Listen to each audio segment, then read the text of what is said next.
Wait a minute. What the hell was that? Well, Pete, sometimes you just got to go with what you got. And my other stuff is packed up for a trip I'm going to be making again. Nice. So I don't have my clapper. Well, better you than me on the trip, I'll tell you that. Although I'll tell you what, it's nice to be back in Minnesota, John, because our temperatures are a little bit lower than Florida and not nearly as swampy feeling as July was. Holy smokes, man. I mean, you walk on the beach, you can't because the beach is on fire. I mean, it sounds great. Oh, it's 96, but you're right by the water. It's like, yeah, except for the sand is like 110. Not as fun as it sounds. Well, the good news is you can take like about a 5-step run and you're in the water. That part is like good. you said, the water ain't refreshing, not when it's 90. Yeah, 90-degree water in the Gulf or the Atlantic, because I'm hearing in Miami they had a temperature the other day of what, 94 or 5 for the Atlantic right off of Miami. Yuck. That ain't that great. Nope. Well, folks, welcome to the Rebel's Edge. I am John Najarian. He is Pete Najarian. This is the first time this week we're together. Yeah. Separately, but together, because we had to have Alex fill in on Monday for Pete and Mark fill in yesterday for me. But we'll be back tomorrow together, as far as I know, anyway. Well, there was a lot of complaints, John, and I got to tell you something. I mean, those guys did not carry their water. No, I'm just kidding. Tell Alex it really was him. I mean, they were coming at him. I'll tell him. Yeah. And, of course, Jared is handling all the sound effects as well as the graphics like that you see popping up here and there on the screen. And we'll be telling you about a couple BOGO trades, folks. Buy one, get one free. We had at least 2 big hits on stocks that are in the news today. Yeah. But let's get started, Pete, with the macro minute, because we always love to start with that. Private payrolls, that's ADP. They do private payrolls. The big BLS report will be Friday, but the private payrolls were really strong, Pete. However, Fitch downgraded the U.S. debt because we just keep piling it on, and the benchmark 10-year didn't like either of those bits of news, Pete, and so it's holding over 4. That's my macro minute. Yeah, and I'm going to jump right on that as well, John, because it truly is the macro minute. I mean, obviously Fitch and what they had to say and the moves that they made. But then look at that 10-year. Even prior to that, yesterday we were above 4. And I'll tell you what, John, a lot of people want to say, well, the Dow. Here's the problem with the Dow. It's 30 stocks. So yesterday you had Caterpillar screaming to the upside, and that made a lot of folks feel a little bit better about the Dow. They shouldn't have, because basically most everything else, and then you look at the NASDAQ, was getting slammed pretty hard.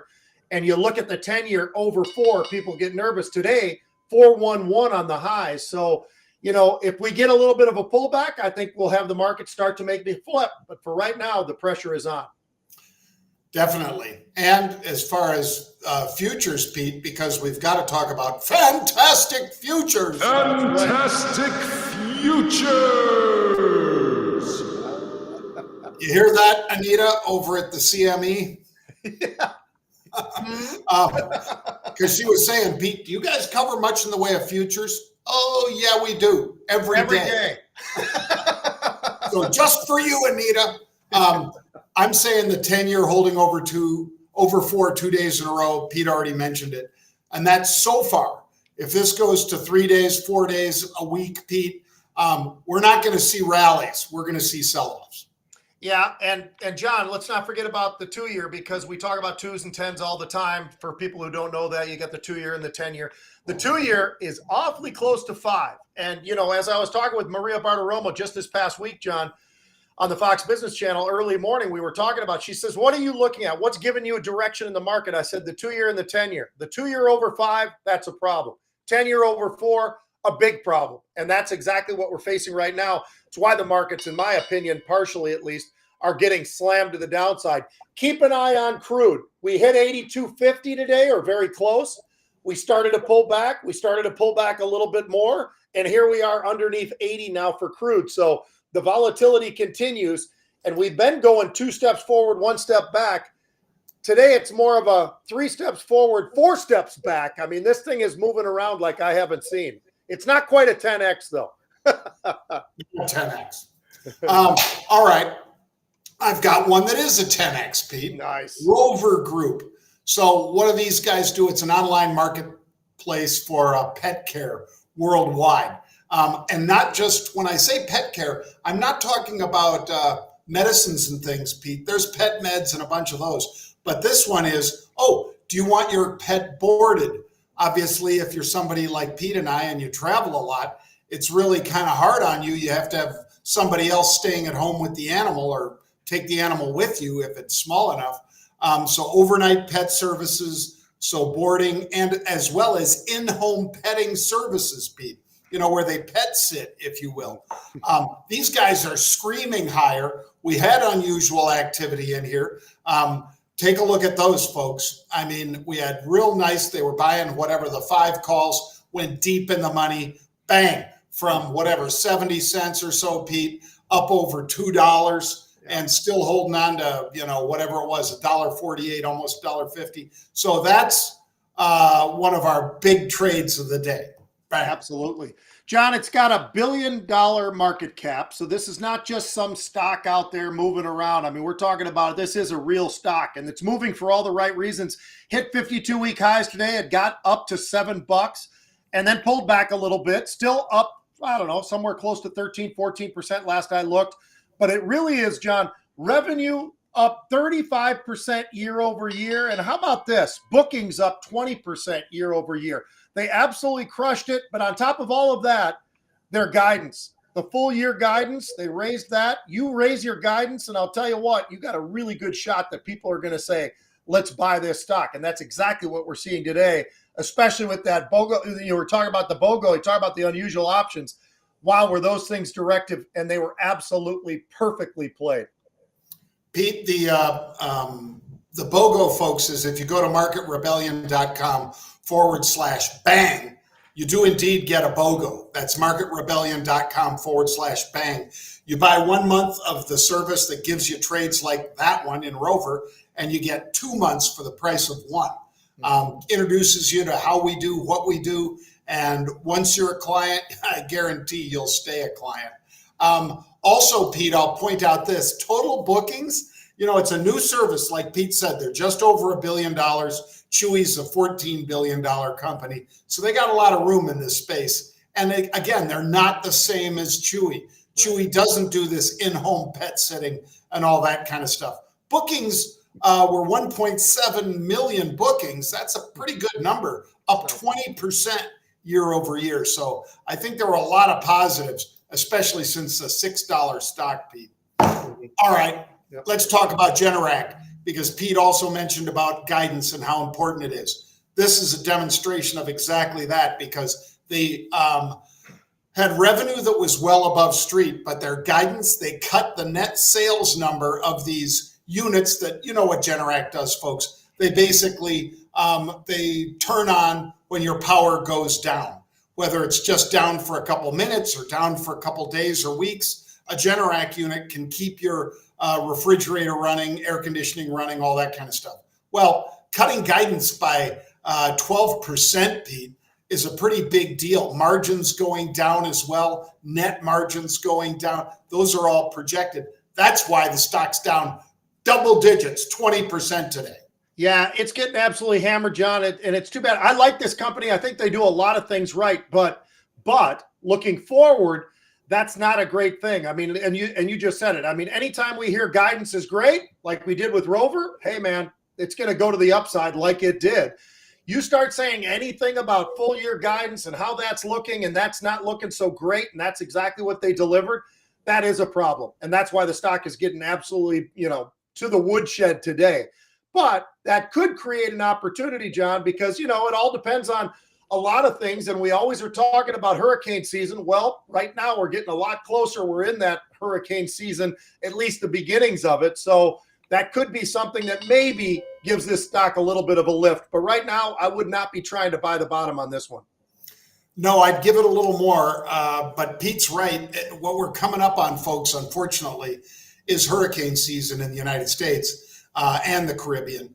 And that means that whenever we see that happen, Pete, it's just like people run to Home Depot and they buy plywood and things to board up their homes. They also go out there and try to get a Generac, and maybe they'll work through this excess inventory if that happens. I'm not wishing for it, believe me. I don't think Pete or I want any more hurricanes, but you know, you got to trade the market you got, not the one you want. Mm-hmm. All right, Vertiv. Pete, this one is basically switching stuff for data centers and all that. They're digital as far as how they deliver this stuff. They are screaming higher today. Basically, they came out with 29 cents versus 10. So in other words, nearly triple the projected number, 30 cents versus 10. They guided for the year really strong. And this is another opportunity for you to get a BOGO because, yes, we had unusual activity in this one. And that unusual activity, folks, drove the stock significantly higher. You know, sometimes people just have a good feeling about things ahead of earnings. Sometimes they know something. You never know which one it is, but all we're doing is following that paper. Nobody whispered anything to us, right, Pete? Right. But I'll tell you what we love seeing is this stock up, 24%, I think was on the higher end anyway. But strong guidance, John, that was definitely impressive. The acceleration because of AI is a real big key for what these guys do. You know, they're servicing this data centers and so forth. Well, that demand is going up, up, up, up, up, which is exactly what this stock is doing right now. Great to see the unusual options. We've seen that a lot. We've had a really good week, actually, John. It's been pretty impressive already. So we'll see if that can continue as well. But this one, to your point, you know, when you look at the earnings, they absolutely decimated them. I mean, you know, when we talk a lot of the time, a big beat is like 5 or 10 cents on something that's maybe $1. These are huge beats. This beat today was massive, and the guidance was strong enough that this stock is absolutely ripping to the upside in a really tough tape. Yep. Keep in mind, Pete, that's against that triple-digit loss for the NASDAQ in terms of points, not in terms of percentage, of course. Right. And the Dow, same thing, both down triple digits. And you can get a BOGO again, folks, if you go to marketrebellion.com/bang. That's who's that handsome guy? marketrebellion.com/bang. You buy 1 month, you get 1 month free. Check it out. You'll be glad you did. All right, let's talk, Pete, about Driven, because I didn't know that these brands were all within that name. But basically, Driven Brands came out with quarterly earnings, 29 cents versus 30. They only missed by a penny. But where they're really starting to hurt, Pete, is I think consumers might not be spending as much, and they have 5-minute oil change as opposed to the old 10-minute oil change. Take 5 car wash, Mako, which is a painting company, where they will paint your car for some stupid cheap. Earl Scheib, $99.95. That's Earl Scheib. But Driven was down 50% today. And then it has rallied to, now it's only down 37%. What do you think, Pete? Well, and it established new 52-week lows, John. I mean, there's a lot of reasons why the miss wasn't just a miss. They've got cash burn issues. And when you look at the balance sheet, this one gets a little bit scary. Now, it's part of the business, so I understand the business model fully. But they've got $4 billion, John, in terms of debt to cash right now at the company. So that becomes a little bit of an issue as well. They're in a lot of different areas, as you were just talking about, everything from painting cars to washing cars to changing your oil and all the rest of that in the service world. But you know what? They were not accepted very much on what they were able to deliver. And when you consider the fact they earned 35 cents last year and now it's only 29 cents, they're going in the wrong direction all the way down, and this is spiraling for them. I see that it's improved at least off of those lows. I don't think I need to chase this one, John. No. And I love those services, Pete. Yeah. I'm more of I think a Quaker State guy when it comes to getting my oil changed. And I don't have one of those passes like you probably have, Pete, for getting daily car washes if you want. I'm all in on that, man. I would be if they had them in Puerto Rico. All right, let's talk sports. And we're right back on your Sean Payton situation, Pete. Oh.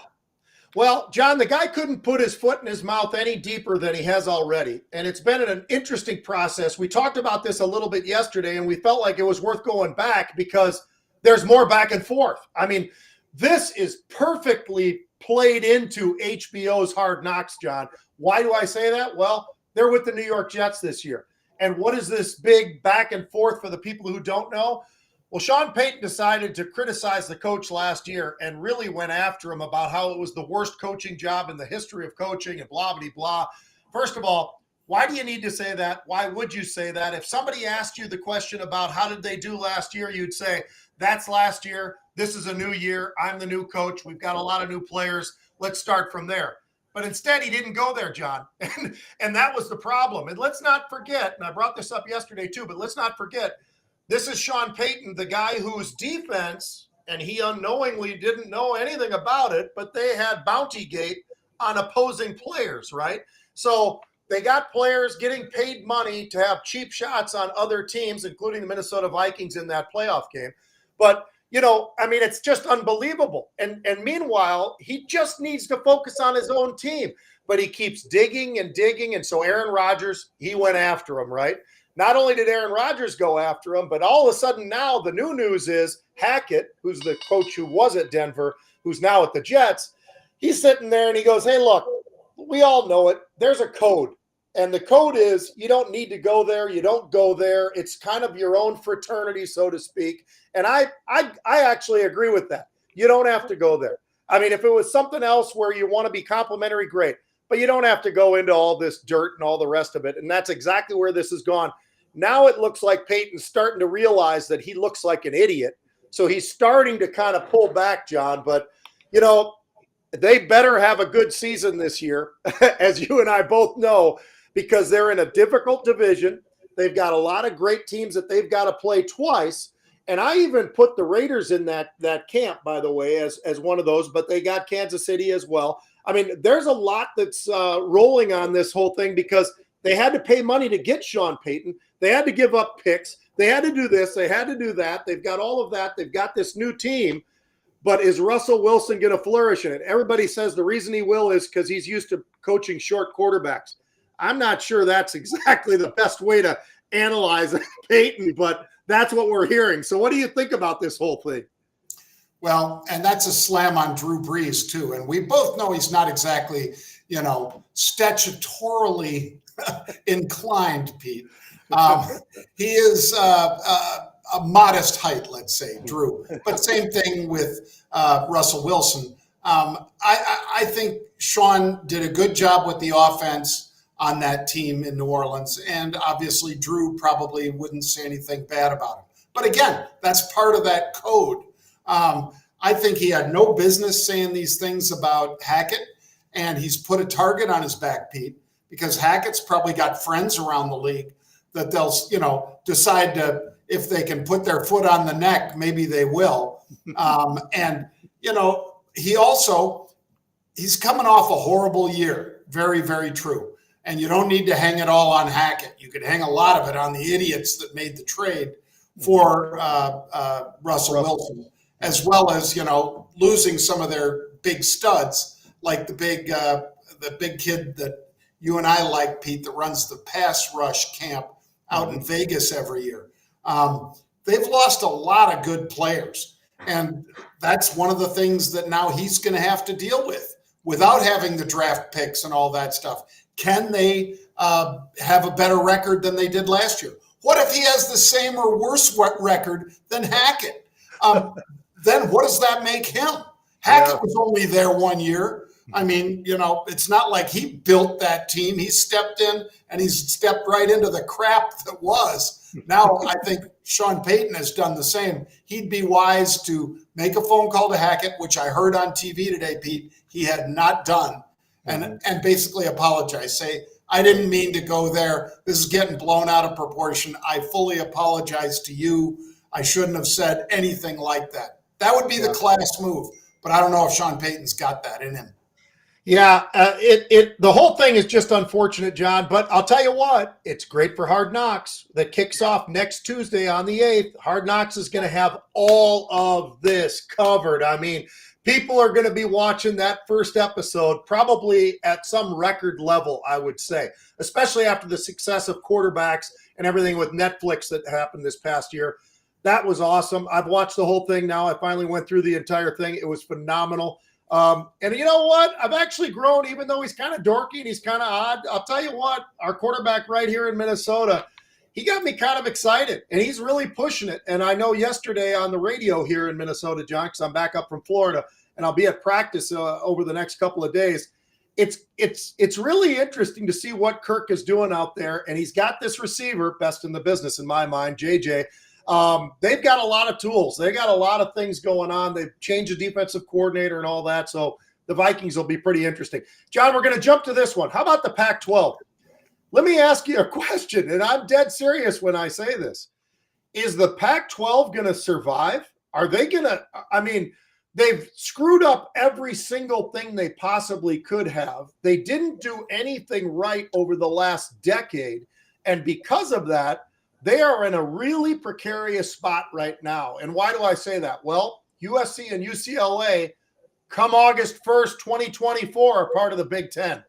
And so you lose them, right? Well, Colorado decided they're going to the Big 12, where they came from. They're going back to the Big 12. So you lose Colorado, you lose USC, you lose UCLA, right? Washington could be on the block, but the biggest concern that people have out there right now in the measuring stick is Arizona. And why is that? Well, because if Arizona goes, there's something that they're calling this thing, John, something like the Four Corners schools, blah, blah, blah, and it's Arizona, Arizona State, and Utah. And they've kind of bonded. So if they all choose to go, wherever they go, Big 12 or wherever, then what does the Pac-12 have left? I mean, honestly, things really change in a hurry. And, I know you got Oregon, Oregon State, Washington State, Cal, Stanford. Okay, you got it. Now what? I mean, there's a bit of a problem, and they need to fix this thing up fast. I'm not saying it's going to completely get torn apart, and I'm hopeful that it's not. I like the Pac-12. I think that was a unbelievable conference for a very long period of time. Hell, those guys had a lot of national championships come out of there with USC and so forth. But I don't know, John. What do you think? I mean, you're a Colorado guy, so you're already those guys are going to jump ship as well. But can the Pac-12 survive this? Are they doing the right thing with TV and the money and all the rest of that? What do you think? Well, it's going to be all about money from here, Pete, because it's all about money all the time anyway. And if you put Oregon in the or in the Big Ten, you've got a powerhouse conference. I mean, Big Ten football has always been known for, because it plays in the North. And so they tend not to have the speed burners, the same ones that you have in the SEC. So at least that's my opinion, Pete. You have a couple fast guys that you get out of Texas or Georgia or Florida that play at, the likes of Ohio State or Michigan or whatever. But you're still playing on a cold field for almost half your games. And it doesn't lend itself to anything really but smash mouth football, and every once in a while, especially at Ohio State, a great quarterback. And that's really been the only thing. If you get Oregon in there, Pete, all of a sudden you've got a West Coast offense all the time, and a very flashy team. I think Washington, who cares? But Oregon, I'd take Oregon and Utah in a heartbeat if I'm the Big Ten, because I think that would crush. Yeah, it would. And I'll tell you, if all of this does play out over the next, call it year, 2 years, whatever, it would be a disappointment for me, John. Growing up, I'm old enough that, Pac-12 football was fun. It was Pac-8, then it was Pac-10, now it's Pac-12, and they all have more numbers than that. You've got 16 in the Big Ten already. So, and they've done a lot of smart things, though, John. One of the things that I really liked that the Big Ten figured out right away was, hey, look, we're no longer going to have divisions, and we have certain games locked up. They have to happen. You're never going to have a season where Michigan does not play Ohio State. Those are the kinds of things that people want. You've got to have those rivalries. Big Ten's done a good job of trying to make that still work and everything. But I'll tell you, one thing I'm not happy about is these conferences becoming super conferences, John. 16 teams. You can't play all the games. You can't play against all of your competition. I think that's still an issue for me, whether you look at the SEC or any of these leagues with all these teams. It just changes things enough where I love the days when you got to play every single team.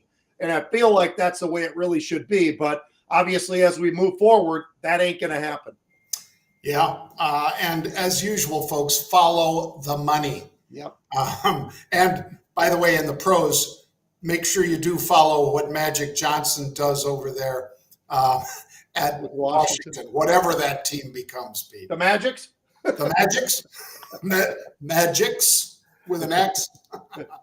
All right. Thanks for joining us today, folks. Remember, you can watch the show on thestreet.com. You can listen to it on Spotify.